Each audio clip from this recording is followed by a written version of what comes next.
Good evening. This is Chinta Strausberg, producer and host of On the Case, and we are just a few days before it's time to vote. March 17th, that's Tuesday. That is the day that we can make a difference in this nation.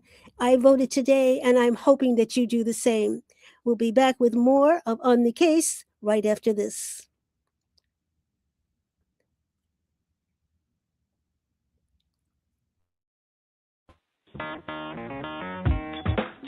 Women have the power to transform this world.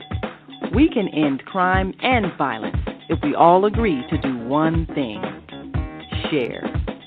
Let's share our wisdom, share our time, share our talents, share our finances, but most of all, let's share our love. This is the female solution. All right, we're back. I'm Chinta Strausberg, producer and host of On the Case. My special guest is Reverend Tyrone McGowan, and he is pastor of the Progressive Community Church. Pastor? Pastor McGowan, are you there? There you are. No, that's not it. Okay, so while we're waiting for Pastor McGowan, oh, you're here. Can you hear me? Good I can evening. hear. I can hear you now. How are you Yes. doing? Good evening. Good evening, Chinta. Thank you for having me tonight. Good to see you. Good to see you too. And our topic today is how did Reverend Jackson impact your life? You were the national youth director for the Rainbow Push Coalition, and then you got promoted to the national field director. So, Correct. when did you first meet Reverend Jackson? Yes, I first met Reverend Jackson when I was either in seventh or eighth grade. So it had to be 2000, 2001, because I did a history fair project on Reverend Jackson, Rainbow Push Coalition, and kind of voter education. And so one Saturday morning, my mom dropped me off at Push and to primarily meet with Miss Alice Tregay. And if you familiar with Yes. Chicago politics or Rainbow Push back in the day, Miss Alice Tregay was the point person for that type of work, Mhm. political organizing and voter registration. And so the goal was to attend the Saturday morning forum in person, and after I would meet with Miss Tregay for a few moments, about an hour, and that happened. But also met with Reverend Jackson and Reverend Willie Barrow and all these amazing Ms. Lucille Lohman, and it was just an amazing opportunity, an amazing moment, and that really was my bridge to Reverend Jackson and kind of the civil rights movement that I had admired at an early age. And from there, after I became involved with Push Excel, and would come periodically on Saturdays to participate in that. And then fast forward after Morehouse and Yale, I get a call from Reverend Jackson to come back and to serve as national youth director at first. And I jumped at that opportunity to learn firsthand with him and from him, and to travel the world as one of his assistants. And it was a life changing experience. And when you traveled with him, what did you see him do? He was a very humble man, very humble man. Wherever we went, in the airport, I would have to literally drag him along because I'm like, Reverend, we're going to miss this flight. He was always talking to people, shaking people's hands, taking selfies. And when we were sitting at dinner, he would always welcome someone, come up to him. He would always speak. And that's what really stood out the most. He's very smart, very erudite. Every morning he would read, at least 4 to 5 newspapers, whatever city that we I were bought in. him that I bought him Yeah. every morning. Yes. We 5 were in Chicago. newspapers, You New did, York Ronald. Times. Yes, New York Times, Washington Post, the Tribune, sometimes Yeah. USA Today, and he would read literally the whole paper, all those 5 papers. He would read them in like 30 minutes or less. Mhm. And I was so shocked when I first saw it. Like, Reverend, you read all this? He was like, yeah. And he would like tell me everything he read. And he was just a phenomenal person. And there will never be another person like him. Mhm. So, how did he shape your life? Yeah, the most important thing he taught me as a minister is to see the world as my pulpit, to be able to not be boxed into one issue or one discipline, that you can be multifaceted. and multidimensional as a person, as a human being. And he lived that himself. His faith. He lived his faith, but his faith was kind of the foundation for everything he did. And so when people, Reagan told him, you can't go and free these hostages, he wasn't trained in negotiation, he wasn't trained in foreign policy, but his faith told him that he could do it. And he saw these issues. They were uniquely framed these issues from that unique perspective. And so he taught me to see the world as my pulpit. He taught me to find common ground, be able to, you can come from different walks of life. We met with people who vehemently disagreed with him, but he was still able to find common ground with them, find their humanity. He had a human connection like no other. He was able to. I literally saw him go to shareholders meetings at Meta, Facebook, meet with people like Mark Zuckerberg, meet with people at Apple like Tim Cook. And then we could go also to a small storefront church and he would have that same type of gravitas. We would go to sports games. We have fun as well. We would go courtside to Cubs, Bulls games. And the players would be just as excited to see him as people were to see the players. So it was just amazing phenomenon. And it was just amazing to see that up close and personal for the 3 years that I had to travel and work with him. And so you met him when you were just in grade school, right? Yes, it was definitely before I was in high school. So 7th or 8th grade, I met him. And the last 25, 26 years. But why were you so interested in social justice at that young age? That's a good question. I always heard growing up, I spent a lot of time with my paternal grandparents. And so they were very entrenched in the church and in politics. Growing up, one side of the house, my grandmother, she had it on the gospel station 1390. My grandfather had it on WVON. So he listened to Cliff Kelly all day. So that was like my two worlds. And my grandfather, he didn't even finish grade school, but he just had kind of this sense of the world. He knew his history, Black history. He helped out in the Harold Washington campaign as a precinct captain back in the day. And so, I just kind of had that kind of secondhand kind of exposure. He's the first one who told me about Morehouse College. My grandfather did. And so it was just kind of by association, my deep connection to my grandparents, I kind of fell in love with these great figures of the movement. And like I said, Reverend Jackson was really my bridge to that movement and connected me in that way. Absolutely. So you also met Reverend Willie Taplin Barrow. And what was your impression of her? What a phenomenal, lovely, fiery, prophetic voice. I mean, she was deeply committed to the movement, supported Reverend Jackson in every endeavor. And it was, those people, Reverend Barrow, it was Lucille Lohman, it was Alice Tregay, and so many, St. Clair Booker, Eddie Ford. These people who supported Push and who supported Reverend, from the very beginning. And, we were able to, so in many ways, as we're celebrating Reverend in this season, we're also celebrating them because they put in and sacrificed so much as well, that Push would have not achieved, Reverend would not have achieved what he did without those unnamed people, who may never get their name in the history books, but we're the beneficiaries of their hard work and their labor. Do you remember Don Harris? Yes, Don Harris. I mean, there's so many. He was so dedicated. I mean, all of them were. Black man pushing. Yeah. Amazing. So is Black Man Pushing still there? I saw a few of them. I don't know if they just came back for like the services, but I did see them. So we'll see tomorrow if they're absolutely going to form. Yeah, absolutely. And so, Reverend Willie Taplin Barrow, do you remember her going down Dan Ryan Expressway with a wheelbarrow? I do remember that. A little vaguely. Yeah, I do remember. She was fighting for contracts. How do you feel about that? And did you? What was your opinion of that? What was that? Repeat that again. What was your opinion of her going down Dan Ryan Expressway, pushing a wheelbarrow? Her last name is Barrow.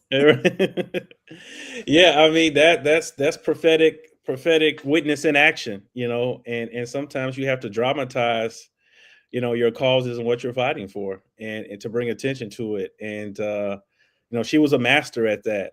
But she just wasn't. She had substance what she was trying to say, and so you definitely do the what you have to do to draw the attention, but have substance when the microphone and the cameras are there in front of you. And she had both. And like I said, she was a uniquely gifted, amazing woman of faith and resilience and power. So yeah. Absolutely. So when you found out about Reverend Jackson's passing, what was your what was your reaction to that? I know we all Yeah. expected him to pass because of the rare disease he had, but you actually work with him, as I did. Yes, we both did. We were both in the trenches together. Yes. Yeah, it was like I said, it was definitely, we were expecting it. We just didn't know when, or so it was, knew it was coming. And it was still hard to process. And it's still, even when I saw him, and I went the 2 nights when he was lying in repose, and the actual two services, one at Salem House of Hope, one at Rainbow Push, were just powerful services. But yeah, it's just hard to, and I think I wrote a letter to my church about it, like a tribute to him. And it's really just hard to be in the world without him, especially with what we're facing, with what we're up against. And even these last few years, as his health began to decline, just to not have his voice. I mean, he was there, but like his mind was still sharp. But just to not have the clarity of his voice in these moments was noticeable. And now that he's definitely not here. I mean, of course, he's here in spirit. It's we'll continue to feel the ripple effects of his loss, and it's so tremendous because he impacted literally every sector of American society, from business, financial services, sports, media, telecom, technology, housing, agriculture, literally every facet of our automotive industry, every facet of our economy. He had a hand in leveling that playing field. And I don't think we have anyone currently, definitely not one singular individual, who can kind of fill that void, fill that space. And so it's kind of scary, but it also presents us with an opportunity for new leaders to emerge. Oh, well, what do you think? What do you think is going to happen to Rainbow Push? Is it going to go on under Yusuf Jackson? I mean, he's doing an excellent job, but can he really handle that? Yusuf is a very smart man. He learned from the best, learned from his father and mother. I can't leave out Miss Dr. Jacqueline Jackson, who's brilliant and a freedom fighter in her own right. So Yusuf definitely has the skill set. He's a trained attorney, Yes, businessman, and he has the knowledge and the skill set to lead the movement day to day. And I think uh, he's also looking into recruiting other younger kind of ministers to help kind of shore up the faith side. I think he will definitely be the foundation for the business side and the like.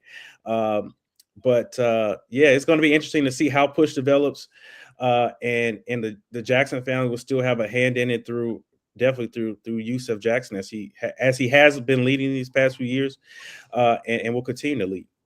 absolutely, absolutely. And so you have Congressman Jonathan Jackson too, of course, and you have Yes. former Congressman Jesse Jr. Jackson Jr. Yes. Do you think he's going to win?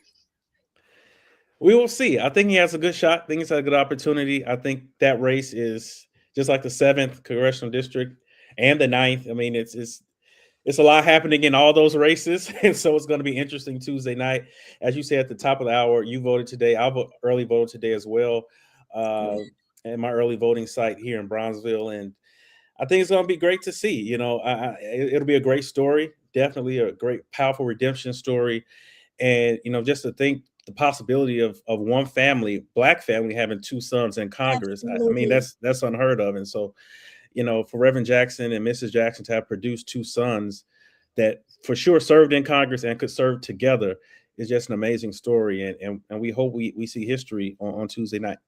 What a gift it would be for everybody too, especially his father if he were alive too. We're Yes, going Reverend. to Yes. break with a ticket break, and we'll be back with more of On the Case right after this.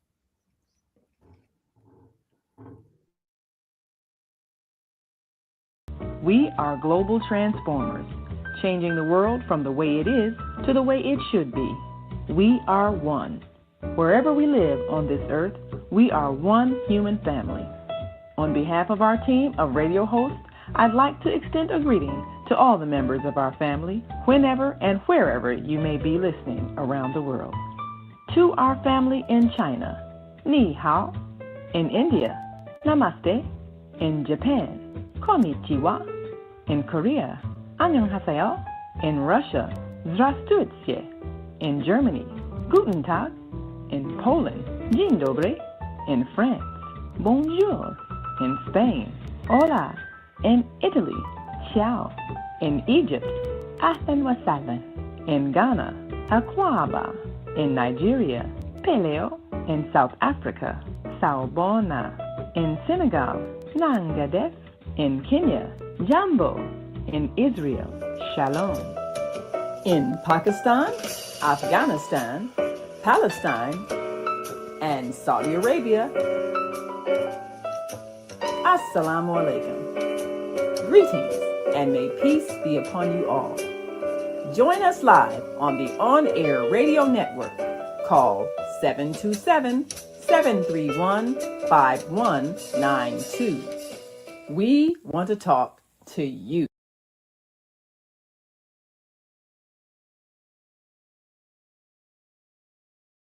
We're back. I'm Chinta Strausberg, producer and host of On the Case. My special guest is Reverend Tyrone McGowan, and he is pastor of the Progressive Community Church. Thank you again for being on the case. Now, Thank you for having me. you are, when did you decide to become a minister? And are you a PK? Yeah. I'm not a PK. A lot of people think so, but I'm not a PK. Okay. Really the first in my family to be in ministry, immediate family to be in ministry, ordained ministry, I should say. But yeah, just always grew up in church, felt a call at an early age. Like I knew while other people, kids my age were out playing. I mean, I played too, but I would also like to, sit my Power Rangers down and preach to them like they're in the pews and I have on my bathrobe and serve them communion. And that was like 7 or 8 years old. I was doing that, and definitely influenced by my late pastor growing up at First Unity Missionary Baptist Church, the late Reverend Dr. E.J. Jones. Played an instrumental role in my life, and yeah, kind of preteens definitely felt an urge to really start formally preaching and teaching. And so I met with my pastor and we prayed about it. And then formally at age 13, I announced before the church on Easter Sunday morning, 2001, that I would I felt a call to preach, and the church affirmed that. And then May 2001, I preached my first Memorial Day weekend, 2001. I preached my first trial sermon and was licensed May 29th, 2001. So yeah, it's been at it for a while. That's amazing. And then when were you appointed to Progressive Church, Community Church? So I was called to serve at Progressive 2 years ago now, 2024. I'm the fourth pastor, coming after Pastor B. Herbert Martin, who retired, who was a legend here in his own right. So it's great to come behind him, a man with such dignity and grace as a leader. And so I was voted on by the congregation. They did a whole search with, I think, over 110 candidates applied. And so it was like a 2-year process. And I was able to rise to the top with the grace of God. So so grateful to be there, grateful to serve. And it's also like a full circle moment because it's the spiritual home of Mayor Harold Washington. When he was a member there under Pastor Martin. And so to, of course, have learned and served with Reverend Jackson, and now to be the pastor of the spiritual home of Mayor Harold Washington, it's like you can't get any more Black Chicago history than that. And so it's an amazing place, and Progressive has an amazing place in Chicago history and national history. Mahalia Jackson performed there, Thomas Dorsey, when other churches were kind of putting them out before gospel music became gospel music. They came to Progressive to kind of experiment with it before it became kind of mainstream. And A. Randolph was invited to host meetings there. So it's an amazing place, and to kind of be a steward of that and leading that church into this next phase of our struggle is deeply humbling, and I'm excited about it. So, and then I'm sure you are. Now, what about social justice? Do you practice that at your church? We do, and we need to do more of it, and that's kind of what I'm challenging us to do collectively as a church. We're kind of in the heart of the Bronzeville community, 48th and Wabash, 47th and Wabash. So we're trying to definitely have an impact on that 47th Street corridor, and really be an anchor for that community as it's changing and gentrifying, to say that everyone has a place there. And as we're seeing recently, the cuts to SNAP benefits, we saw a spike in our attendance with our monthly food giveaways because of that. We're looking to increase some of our health programming in the church, as well as people are having to choose between, can I afford health medicine, or can I afford to eat today? So we're trying to do those things at a very practical level, at a very real level, to show that the gospel is still relevant, and to meet people where they are, not just on Sunday mornings for an hour and 30 minutes, but from day to day. People need the church to be there, especially in times like this. And so that's what we're trying to do, and trying to solidify ourselves for the future. Right. And you're also in law school? Yes, I'm finishing up in law school at Chicago Kent. I graduate on May 17th, 2026 at 2:30 p.m. I can't wait. And so yeah, I'll have a law degree, and yeah, that's another tool set to be able to fight for our people, and to advocate for our people. And I'm excited to join in that great tradition of pastors who are also lawyers and attorneys, like Reverend Wilson, Reverend Attorney Aaron McLeod, and so many more, who are in those same, that have that same vocational calling. And so I'm looking forward to passing the bar in July, and coming out with flying colors, and hitting the ground running here in Chicago. I'll be unstoppable by then. So gotta. Well, that's us. That's absolutely awesome. And so, what are you going to go for another degree? You have how many degrees now? This will be three. This will be it for a while. I won't rule anything out, but I think after this, I'm going to definitely, focus on marrying law and politics, and faith together in some way, and we'll see if the door opens up for something else. But it was really, I after Yale, my degree at Yale, I wanted to go to law school, and I applied, and I got waitlisted where I really wanted to go. So I kind of got discouraged and said I'll retake the LSAT. And I did, but it took me a while, because I started working with Reverend Jackson and traveling with him in the meantime, and didn't retake the LSAT until the pandemic. But it was really my time with Reverend that really showed me the benefit of having a law degree. Because, we were in these rooms, for example, in Flint, Michigan. We were there at the height of the water crisis in 2015, 2016. And we were, because of who he is, we were there in the where Mayor Weaver was, where Governor Snyder was. They were making these decisions, and they also had people with law degrees at the table with them. And so I saw how a ceiling was placed on my advocacy.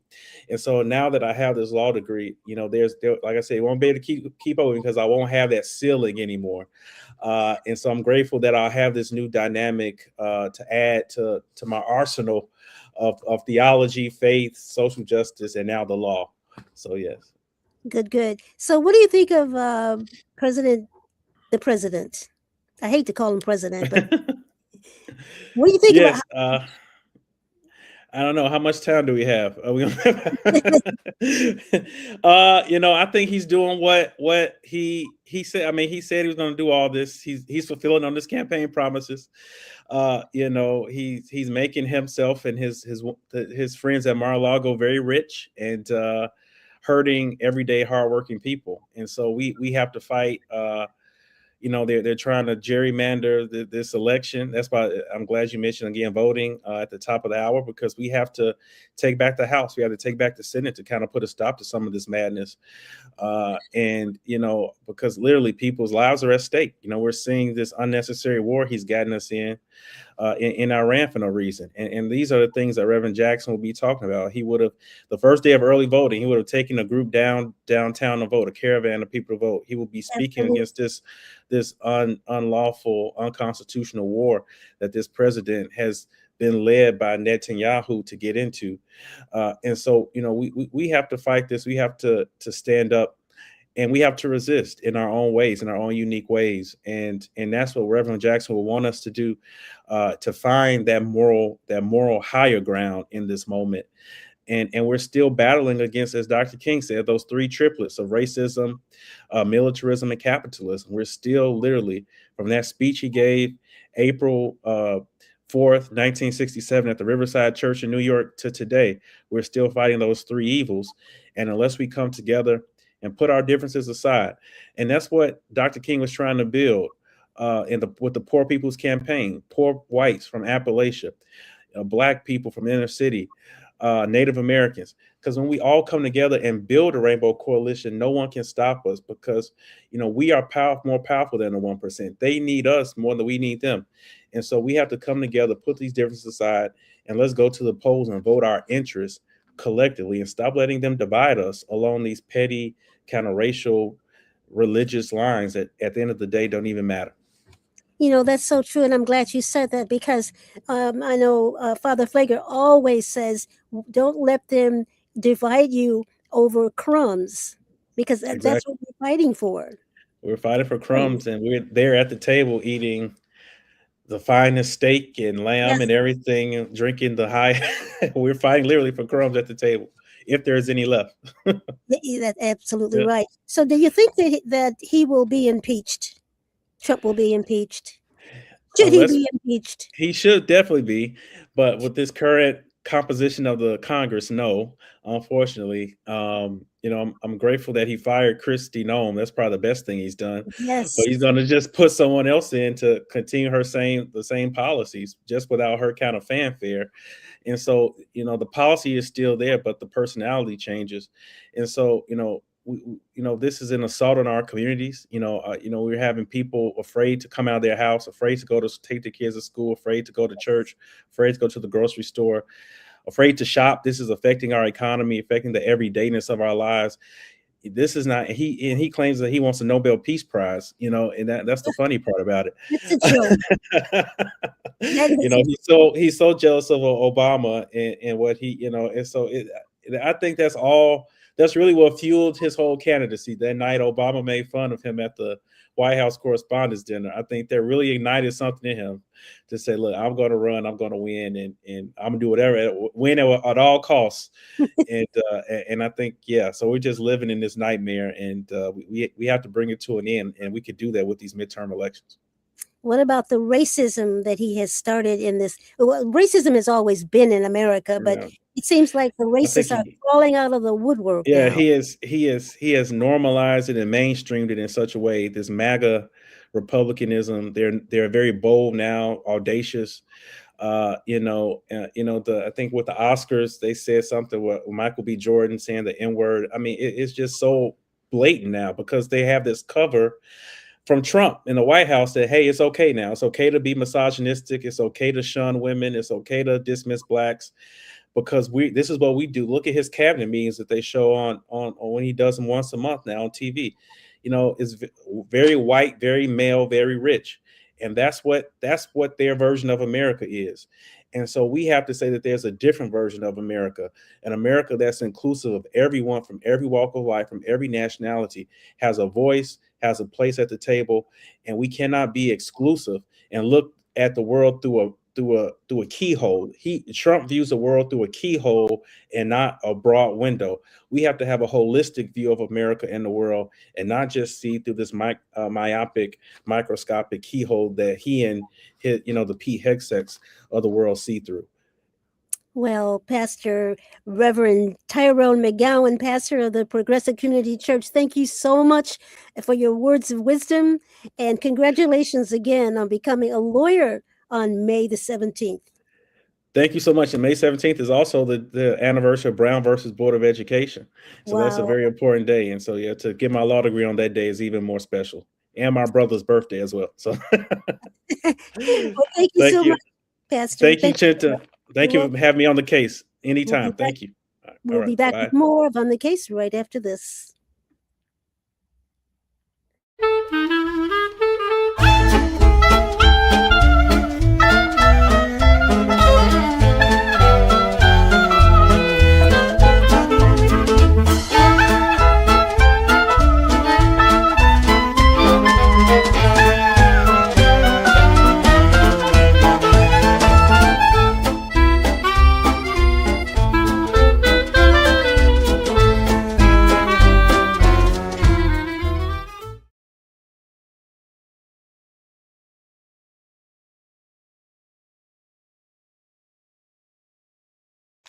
Okay, we're back.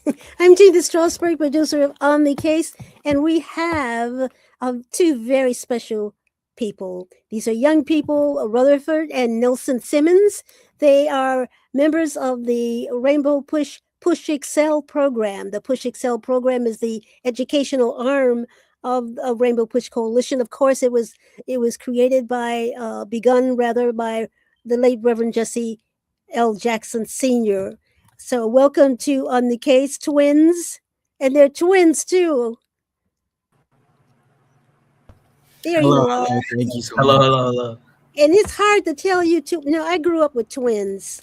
And my grandmother, their mother, couldn't tell them apart, but I did. So I got to get used to you two. hmm Hey, So when did you meet Reverend Jackson?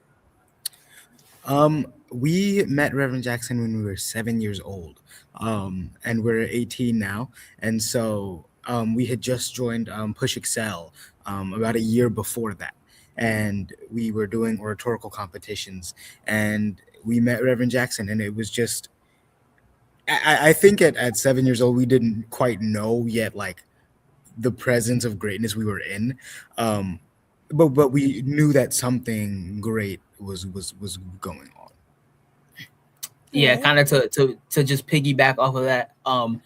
Like you said, we at 7 years old, you don't really think about much. You listen to your parents. Our parents said Jesse Jackson was this great person, civil rights leader, and he worked with Martin Luther King, and we knew about him, but we didn't really know about Jesse Jackson. So kind of looking back now at our 18 years old age, at this big age, what it meant to actually you know just be in the presence, like Nelson said, be in the presence of greatness at such a young age and meet him and kind of to be um kind of mentored by him. It was really special for us. Yeah, Okay. And so now which one is the actor? that's me. That Nelson. Yes. Okay. So how did you get into acting? And was this a result of being in the Push Excel program?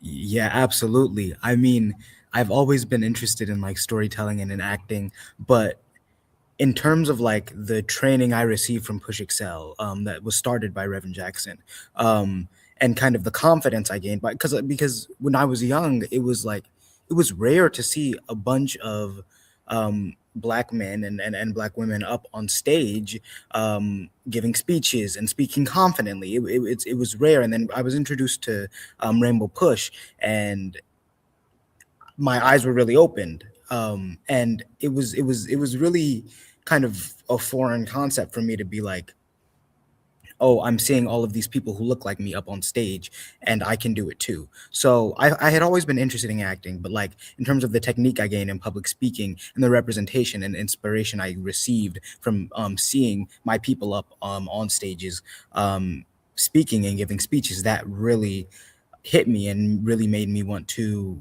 go even harder at acting. And even when I speak about how I started acting now, Push Excel and Rainbow Push and Reverend Jesse Jackson are always things that I mention. I don't think there's a time when I've been asked about how I started acting where I haven't mentioned Rainbow Push. And so just that, like, that's a testament to the type of person Reverend Jackson was, and the type of inspiration he had among generations. That's awesome. So, where have you acted in movies? Or what? So I'm mostly a theater actor. I have done a handful of shows in Chicago, at the Goodman Theater and the Chicago Children's Theater. I've done a few independent films, but now I'm at Elon University. I'm studying acting, and so I'm really just getting that training and getting that the I'm naming everything um and learning more than I have. And that was another big thing that Reverend Jackson was big on, was education. And I would be wrong to say that he didn't influence um my thriving and my stride to education and to have an excellent educational standard. Mhm. All right. And when you first met him, what was your impression? Mm. I mean, Rutherford, you can jump in too, but like at least for me, when I first met him, I was just, I mean, I was 7 years old, and so it's difficult to recall. But I do remember when I was getting older, a few adjectives. I was really awestruck, honestly. And it was less even like because he was very humble, and so it was like when I heard all these different people talking about how he touched their lives, it was kind of the culmination of that, where I was like, oh, this is a great man. This is a very, very kind, warm man, especially to youth, who inspires the youth and who inspires children and who lets them chase their dreams and go after their dreams and allows young Black kids to be dreamers when this world does not. And so I would say that was one of the big takeaways I had from meeting Reverend Jackson, was that he allowed me to be a dreamer. Okay. And Rutherford, Yeah, what about you? yeah, I really want to focus in on that word humble, because the first time I really like understood, or the first like real moment that I met him, was at the Saturday morning forum, which I was asked to speak on, and I was asked to deliver his 1988 Democratic National Convention address. You know, I had studied it. I had actually watched his speech beforehand, and I had delivered it earlier at the oratorical competition. Then I was asked to give it on the forum. And after I had done that, he went up to me. He lifted me up in the air, and then he gave me a hug. And at at at 7 years old, even then, I was like, wow, this guy's really nice. And it just speaks to just the amount of humbleness he has, and like Nelson said, you know, the amount of love he has for the youth. You know, when he used to, well, he always said, I am somebody, but he would say, I am somebody, and he would, you know, just inspire the youth to be themselves and to just understand, you know, who they are. So yeah, that's kind of the first time I remember, you know, meeting him, and just the love that he gave me at such a young age, and the amount of just humbleness he had. Because really, some people who would be in that situation, they wouldn't care about children. You know, they have all this power, all this influence, you know, and they're at this high level. You know, why would you, you know, lift up a kid? And it's just the fact that how humble he was and how caring he was for the youth.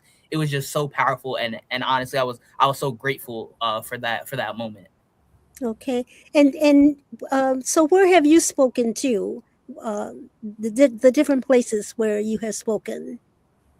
Yeah, so like I said, I've spoken at oratorical competitions, at the Saturday morning forum, at the Martin Luther King Scholarship Breakfast. I've done some of those, and I also have I'm a minister as well. So I accepted my call um, at the 2024 National Youth and Young Adult Conference in 2024, obviously, and you know, I recently just became a minister last year. I think it was around November. Yeah, November.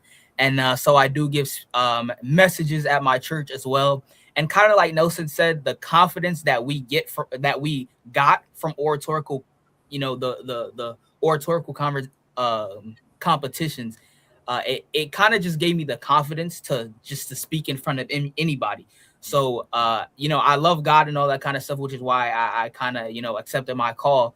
But the also the fact that I can just give a speech to anybody, in front of anybody, anywhere, is all because of Jesse Jackson and what he started with Rainbow Push. You know, how they taught us to, you know, give, you know, influence others. They taught us, you know, how to speak with our voices, you know, how to use our hands. And so just they kind of taught me how to be a, you know, a prophetic speaker, or you know, a motivational speaker. So it kind of inspired me to, you know, be confident. And during my messages that I give in my church, you know, inspired me to be confident. That is amazing. I did not know that you were a minister. You're 18 years old. Yeah, Um, 18. why did you go into ministry? Well, honestly, I've kind of wrestled with this a lot, but it's really just I felt that calling at the Youth and Young Adult Conference, and it's really because I have that background in speaking.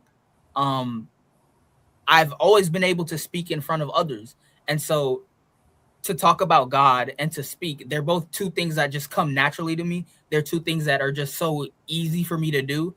And so why not, because God calls us on this earth to, share his word, to spread his word, spread the gospel. And it's if I can easily speak in front of people and I love talking about God, why don't just bring them in together and, minister to others, and yeah, that's pretty much why I did it. It's because I was good at speaking, and I just love God, and his calling for everybody on this earth is to minister to others. And I had given a couple speeches actually before I accepted my call, at church, and they came easy to me, were kind of fun, and it was one of those things where I wasn't nervous when I did them. So I thought, maybe this is for me, and so that's what really inspired me or started me on my journey of ministry. That's beautiful. Now, also you're in school. Where are you going to school now? So right now I'm at Marion University in Indianapolis, studying exercise science, and now I'm a freshman. Wait a minute. You're studying science and you're a preacher? Exercise science, yes. So I'm doing ministry, at my church, and then I'm studying exercise science here at Marion. Okay. All right. Tell me about that. Explain what that program is about. Yeah, of course. Well, exercise science is really about the body, studying how athletes move, how athletes, if they get injured, studying exercise science would basically prepare me to, help them with that injury, help prevent those injuries. Right now, I'm also in nutrition, so studying nutrition, how I can make an athlete better. So it's really specific towards athletes, how to prevent their injuries, how to make them better. It all started when I was in high school, and I took a exercise science class, and from there, the class was very hard, but it was genuinely like my favorite class ever. I was so happy to just be in that class. Because it was taught by a real doctor, and that's very rare for a public high school to have a real doctor as a teacher.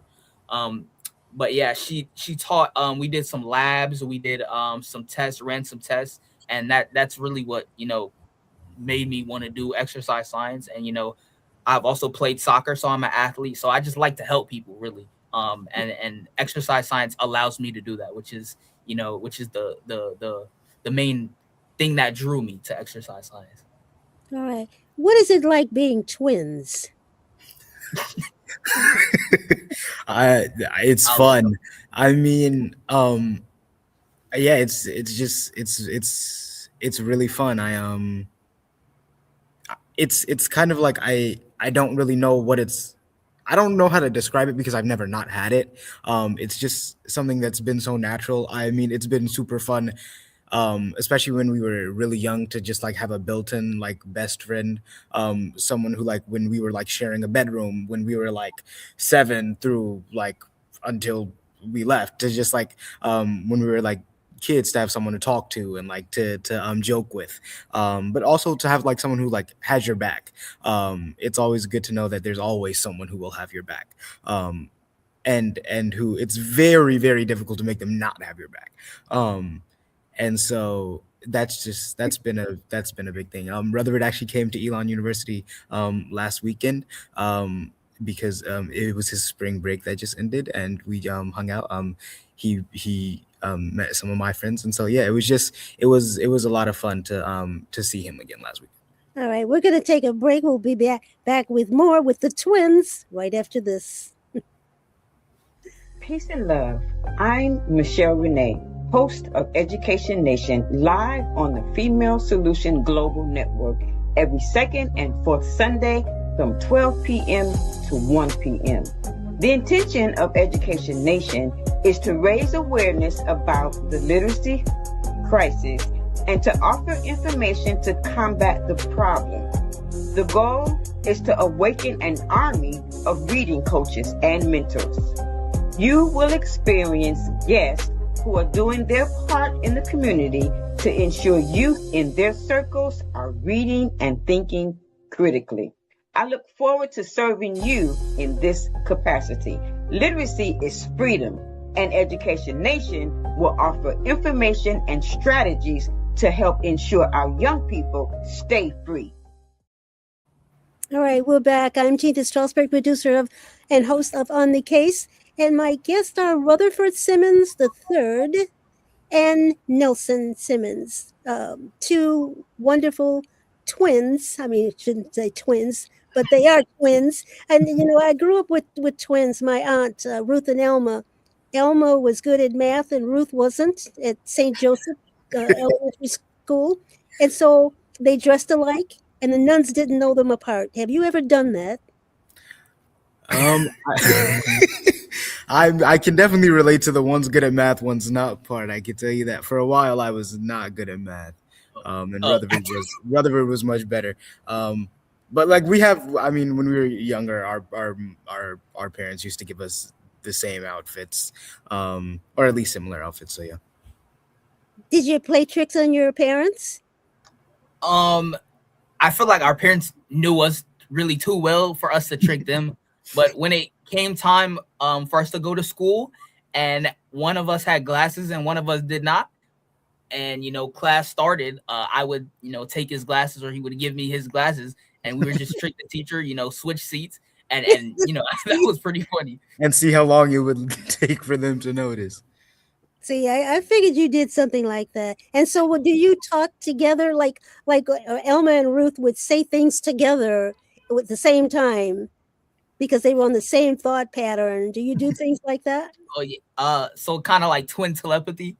Yes. Yeah. We really don't. Sometimes we say things together. For example, like some people will ask us, like, "What's your favorite?" We've been asked, "What's your favorite vegetable?" And one time I remember we said like broccoli at the exact same time. Mm-hmm. So there is definitely something there. There's that mind body connection between us.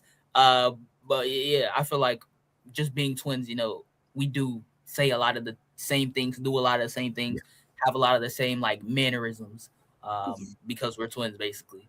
Absolutely. And so, what are your goals in life, Rutherford, and then Nelson?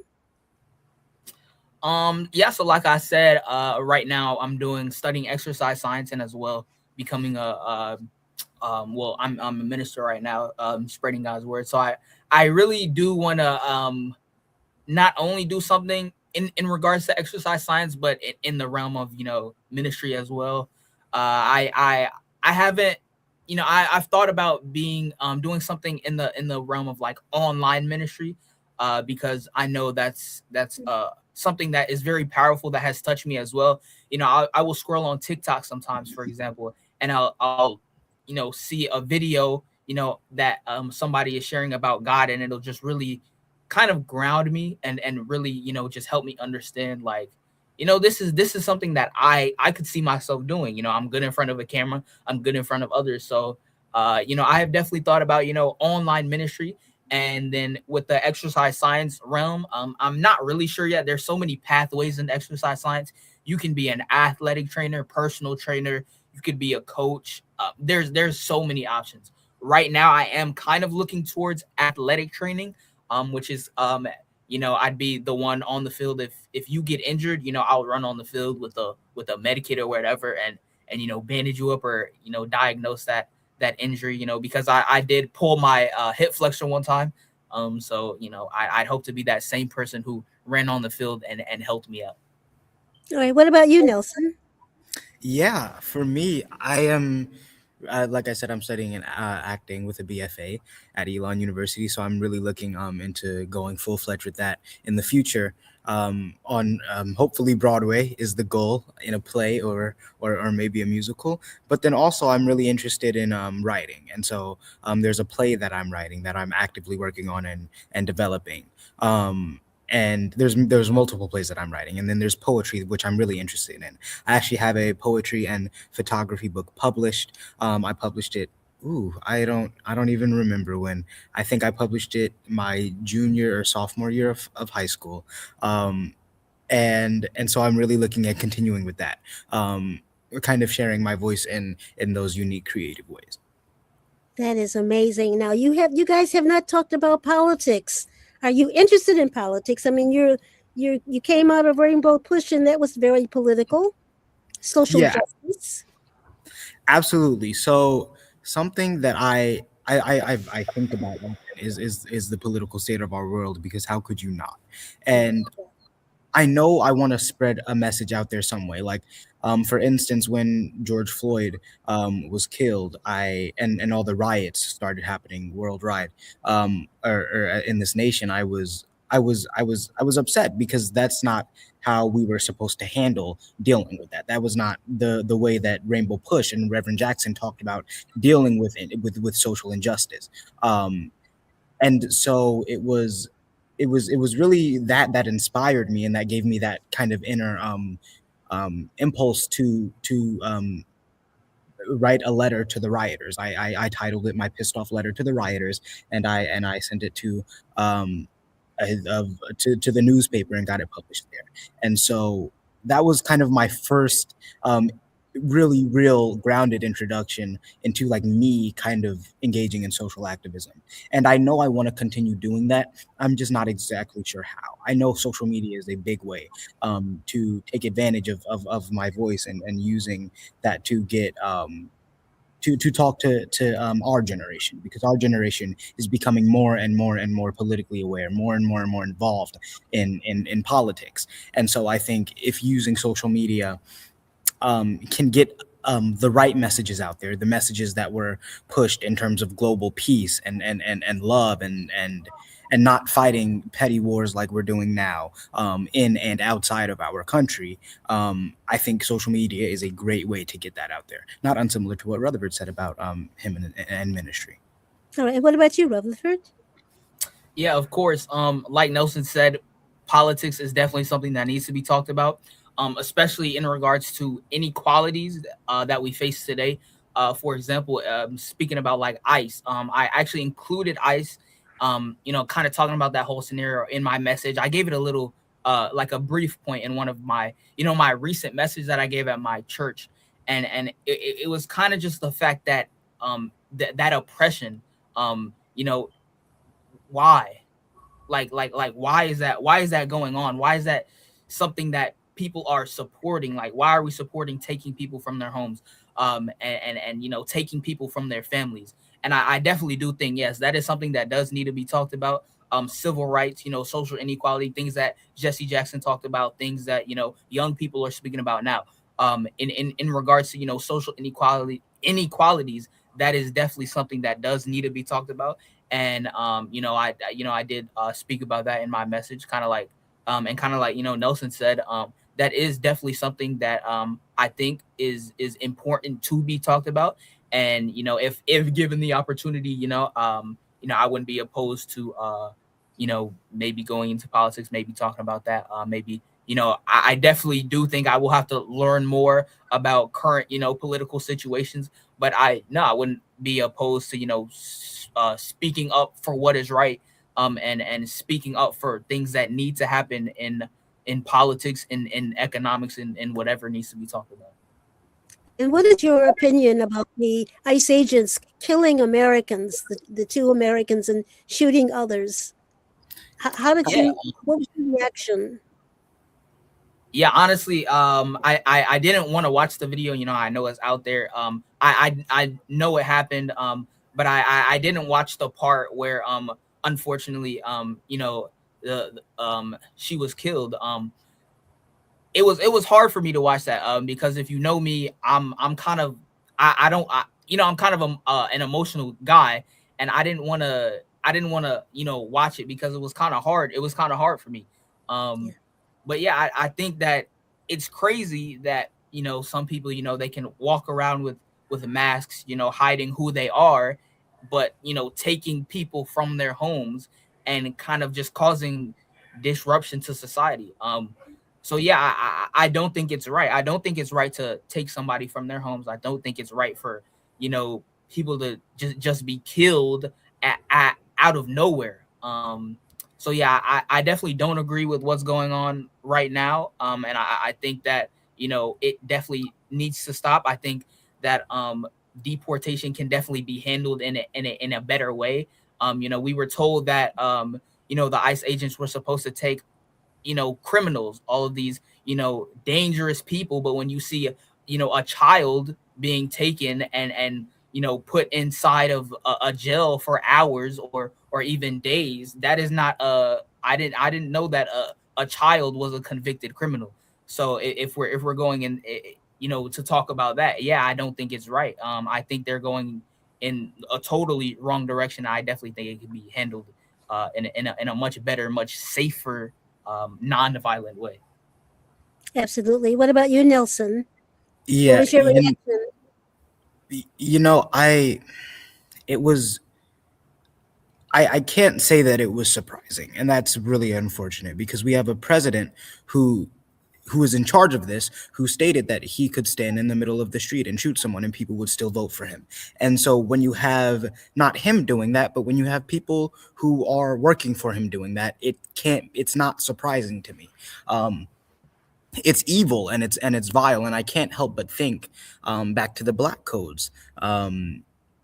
But really kind of the jumpstart of the Jim Crow era ish, when you have all of these laws barring people from doing certain things and ultimately from existing as themselves. And I can't help but think that that is exactly what is happening now with ICE. ICE is something that is sent to enforce people being themselves in spaces where they should be allowed to be themselves and should be allowed to literally live. And it upsets my spirit, not only as a Christian but just as a human being, like it should all of us. I think that when you have evil like this spreading throughout the world, there's already, and you just it's just piling more and more evil on. And when you have someone like Renee Good, who is standing up for the rights of all of these people, when you have someone like her who is actively speaking out against the social injustice that is facing her, and then killing that social injustice, it's an attempt to scare us. And I think that we must not be scared, and that's kind of one thing that I think, because that's a big thing about in the civil rights era. That was huge. It was like, in the face of injustice, in the face of you actively trying to diminish our voices, we have to be perseverant. We have to pursue justice anyway. And so I think that with all of this happening, we have to remember to keep being perseverant, to keep pursuing justice, to keep standing in the authority that we have to exist as people anywhere. And it doesn't matter what skin color we are, what race, what gender we are, what religion we are. When we see evil happening in this world, evil is evil, and there is and that's what it should be. It shouldn't only be one group standing up for that group, because eventually it will, if it keeps being allowed, it will turn to be us, and then it will turn to be them. And so I think it is a thing like Rainbow Push. It needs to be global. It needs to be everybody coming together and pursuing justice for one common good, because that's the only way that we will get to a solution, is if everyone comes together. Absolutely. And what grade, we're almost out of time, but what grade would you give Trump? F minus. Yeah. If I could give him a Z, I would. We're going 0% on this one. I'm gonna have to give him an F. All right. And then, have you voted yet? No, we haven't voted yet. I'm currently in Indianapolis right now. But I am 18, so I can register, and I do encourage everybody to register. Because of this, actually, I will probably be registering right after this, so I can vote. Yeah, because I know it's happening. But I do encourage everybody to vote. Yes, that is something we need to do. Like Trump said, he said if the Republicans win, he will be impeached, and so let's get on it. We vote. Give him his wish, huh? Yep. Thank you so much, Nelson Simmons and Rutherford Simmons III. Thank you so much for being on the case, and good luck for your future. You're brilliant young boys. I mean, men. Sorry, 18, you're men. Thanks for Thank being you for on the having us. case. You're Thank welcome. you so much. Thank You're you. welcome.